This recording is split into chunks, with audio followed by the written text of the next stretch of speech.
Assalamualaikum warahmatullahi wabarakatuh. Alhamdulillah, wassalatu wassalamu ala Rasulillah wa ala alihi wa sahbihi.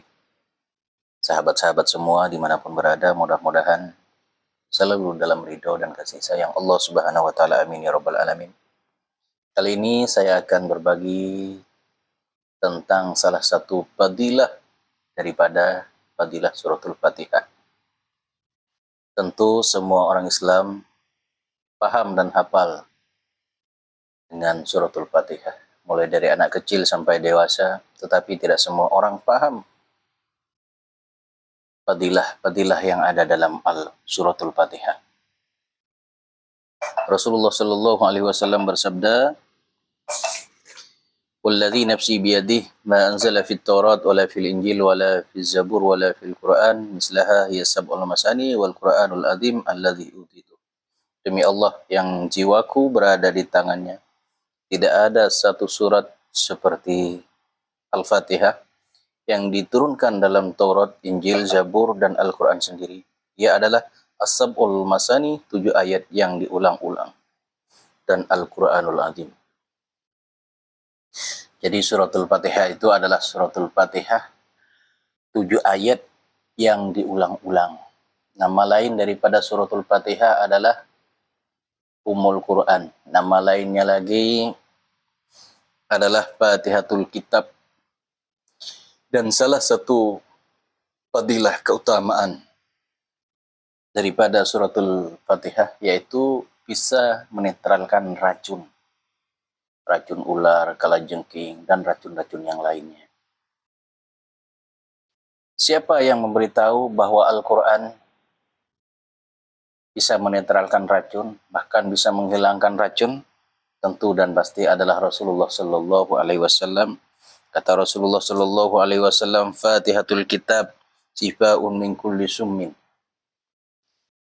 Fatihatul Kitab maksudnya adalah suratul Fatihah, merupakan penyembuh terhadap segala racun.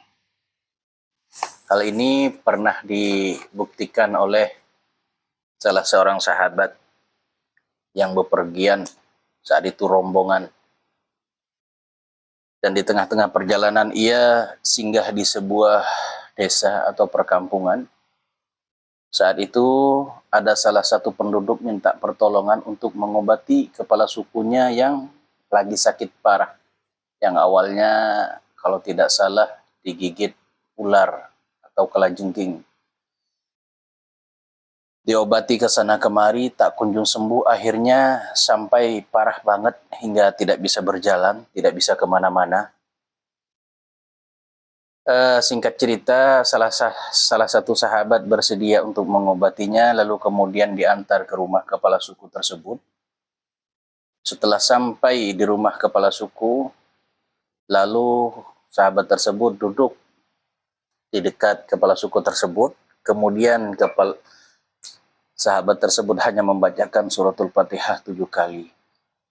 Dengan izin Allah, seketika itu pula orang tersebut sembuh seperti orang yang nggak pernah sakit. Pokoknya sembuh, sehat, normal, seperti orang yang nggak pernah mengalami sakit sama sekali.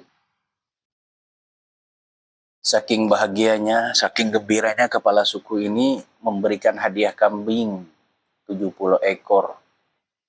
Saat itu, bayangkan kambing 70 ekor kalau dirupiahkan zaman sekarang sekitaran 150 sampai 200 juta ya. Seperti itu. Pada akhirnya kambing tersebut dibagi-bagi kepada para sahabat yang lain dan juga kepada Rasulullah Shallallahu Alaihi Wasallam. Dan suratul Fatihah ini pula adalah surah ruqyah, surah jampi-jampi kalau bahasa kita. Bahasa Arabnya surah ruqyah. Siapa yang menyebut surah ruqyah? Suratul Fatihah itu adalah surah ruqyah? Tentu dan pasti adalah Rasulullah Shallallahu Alaihi Wasallam. Kata Rasulullah Shallallahu Alaihi Wasallam, "Wa ma yudrika annaha ruqyatun." Tahukah kamu bahwasanya Al-Fatihah itu adalah ruqyah atau jampi-jampi? Jadi siapapun yang biasa mengobatin orang, baik tukang pijat, tukang terapi, tukang herbal, sebelum menerapi orang, sebelum memberi orang itu herbal, sebelum orang itu dipijat, maka baiknya terlebih dahulu dibacakan suratul Fatihah. Insya Allah, dengan izin Allah, apabila kita dibacakan suratul Fatihah kepada orang yang sakit tersebut, Allah akan memberikan kesembuhan yang sempurna. Asal yakin dan khusyuk. Dan bagi para peruqyah, jangan sampai membaca ayat-ayat yang lain sebelum membaca suratul Fatihah. Karena puncak daripada bacaan ruqyah yaitu suratul Fatihah. Hadirin saudara-saudara yang dirahmati Allah Subhanahu wa taala.